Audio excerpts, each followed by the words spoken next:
زندگی آپ کی، فیصلہ بھی آپ کا۔ ایک زمیندار کو اپنی زمین کی دیکھ بھال کے لیے ایک کسان کی ضرورت تھی۔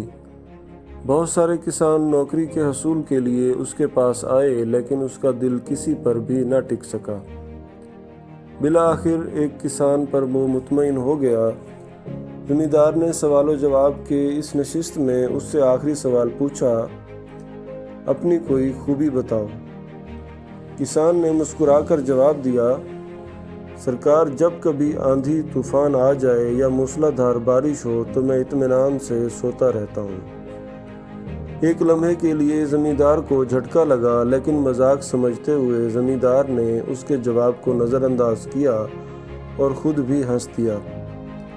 کسان واقعی بہت محنتی اور ذمہ دار آدمی تھا۔ ہر کام وقت پر کرتا، زمینوں کی دیکھ بھال، پانی کا خیال، کیڑوں سے بچاؤ اور فصل کی کٹائی، غرض ہر لحاظ سے وہ ایک قابل انسان تھا۔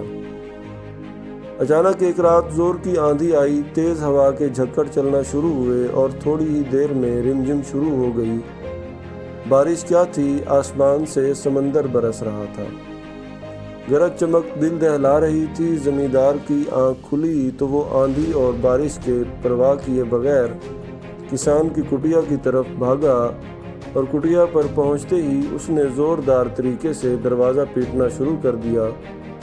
کسان نے دروازہ کھولا، آنکھیں ملتا ہوا باہر آیا اور ہڑبڑا کر پوچھا، مالک خیریت، آپ اس وقت یہاں؟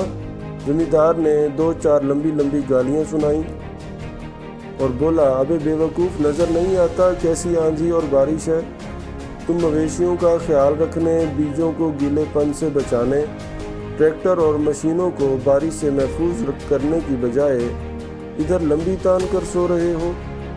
کسان نے کہکا لگایا اور بولا، حضور، یہ تو میں نے آپ کو پہلے ہی دن بتا دیا تھا کہ جب کبھی آندھی طوفان یا بارش آتی ہے تو میں اطمینان سے سوتا رہتا ہوں۔ اس بے وقوفی کے جملے کا کیا مطلب ہے؟ زمیندار نے چیخ کر پوچھا۔ اس کا مطلب بڑا واضح ہے جناب، مجھے معلوم تھا کہ مونسون کا موسم ہے اور کسی بھی وقت بارش ہو سکتی ہے، اس لیے میں نے پہلے ہی جانوروں کو پکی چھت کے نیچے باندھ کر ان کے پاس چارہ ڈال دیا تھا۔ بیجوں کی بوریاں گودام میں رکھوا دی تھیں، جبکہ ٹریکٹر سمیت ساری مشینری بالکل خشک جگہ پر موجود ہے، اس لیے اب آپ بھی جا کر اطمینان سے سو جائیں۔ ہم سب اپنی زندگیوں میں دو قسم کی تکلیفوں کا سامنا کرتے ہیں۔ نمبر 1، تکلیف وہ ہوتی ہے جو ڈسپلن اور نظم و ضبط کی تکلیف ہوتی ہے۔ وقت پر اٹھنا، وقت پر سونا، کاموں کو ذمہ داری سے انجام دینا، اپنی زندگی کا مقصد طے کرنا، مقصد کے ساتھ مخلص ہونا، چیزوں کو جگہ پر رکھنا، وقت آنے پر وہیں سے لے لینا اور تمام کاموں کو وقت پر انجام دینا۔ آپ ان تکالیف کو برداشت کر لیں، آپ بھی بارش میں گھوڑے بیچ کر سو سکتے ہیں۔ دوسری تکلیف پچھتاوے کی تکلیف ہوتی ہے۔ یہ اس سے کہیں زیادہ بڑی تکلیف ہے جو ڈسپلن اور نظم و ضبط کے نتیجے میں ہوتی ہے، کیونکہ چند ہی دنوں میں یہ ڈسپلن اور نظم و ضبط آپ کی عادت بن کر آپ کی زندگی کا حصہ بن جائے گا۔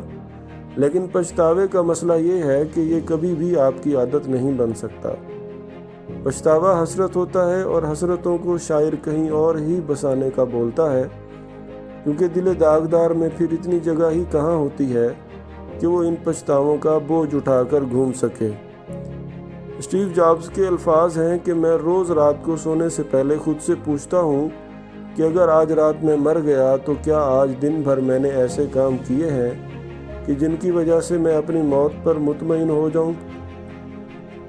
اللہ کے نبی صلی اللہ علیہ وآلہ وسلم نے اس بات کو اس طرح فرمایا کہ اپنا محاسبہ خود کر لو قبل اس کے کہ تمہارا محاسبہ کیا جائے۔ ہر وہ چیز جس کا حساب دینا پڑے، اس کا مطلب ہے کہ وہ آپ کی تھی ہی نہیں، بلکہ آپ کے پاس تو وہ امانت تھی۔ آپ کا وقت، آپ کی صلاحیتیں، آپ کا دل، دماغ، جسم اور روح، یہ سب امانت ہے۔ ہمیں ان سب کا جواب دینا ہے۔ یہاں میرا جسم میری مرضی اور جیسے چاہو جیو نہیں چل سکتا۔ اگر تو آپ اپنی خواہش پر پیدا ہوئے ہیں اور اپنی خواہش پر دنیا سے چلے جائیں گے پھر تو ٹھیک ہے، لیکن اگر آپ اپنی مرضی سے نہیں آئے اور جا بھی اپنی خواہش پر نہیں سکتے تو پھر اس درمیان کے وقت میں آپ کے جسم پر آپ کی مرضی کیسے چل سکتی ہے اور آپ جیسے بھی چاہیں ویسا کیسے جی سکتے ہیں؟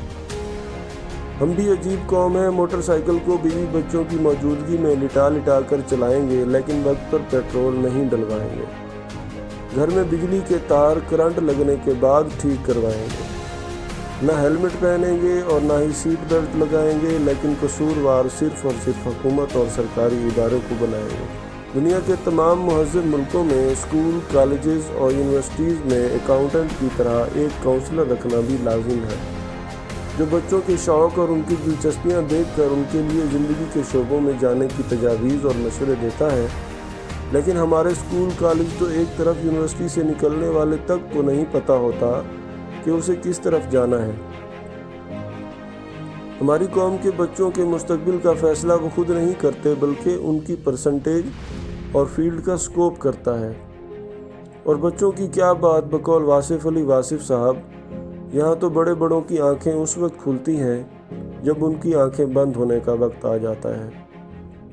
کبھی ہفتے میں ایک آدھ گھنٹہ بالکل سکون، خاموشی اور اطمینان کے ساتھ کسی پرسکون جگہ پر بیٹھ کر اپنے بارے میں بھی سوچیں کہ میں کیوں پیدا ہوا ہوں، مجھے کیوں پیدا کیا گیا ہے، میرے اندر کیا صلاحیتیں اور کیا خوبیاں ہیں، کیا کمزوریاں اور خامیاں ہیں۔ کیا میں ایک سطحی زندگی گزارنے کے لیے پیدا ہوا ہوں، صبح کو شام اور شام کو صبح کر کے عمر یوں ہی تمام کرنے کو پیدا ہوا ہوں؟ اس 4 دن کی زندگی میں اپنے کمفرٹ زون سے باہر بھی آنا ہے، یا بقول اکبر اللہ آبادی، کھا ڈبل روٹی کلر کی کر خوشی سے پھول جا، مردہ مچھلی کی طرح زندگی کے سمندر کی لہروں پر ڈولتے ہی رہنا ہے، ہمیشہ ہواؤں کے رخ پر ہی اڑنا ہے، یا کبھی ہواؤں کا رخ بدلنے کی بھی کوشش کرنی ہے؟ اپنی زندگی کو دوسروں کی خواہشات کی نظر کرنا ہے، خود کو زمین پر رکھا ہوا میٹ بنانا ہے جس پر ہر کوئی پاؤں پہنچتا ہوا چلا جائے۔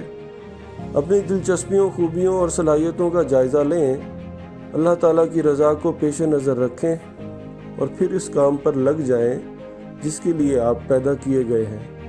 یاد رکھیں، زندگی اور عمر کا تعلق وقت سے نہیں بلکہ رزق سے ہے۔ رزق کے حصول میں جلدی نہ مچائیں۔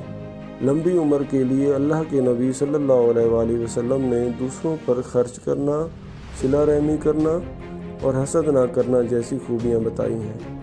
اپنے نوالے میں سے دوسروں کو کھلانا اور بھوکے پیٹ ہونے کے باوجود کسی کو روٹی دے دینا بھرے پیٹ روٹی دینے سے زیادہ افضل ہے۔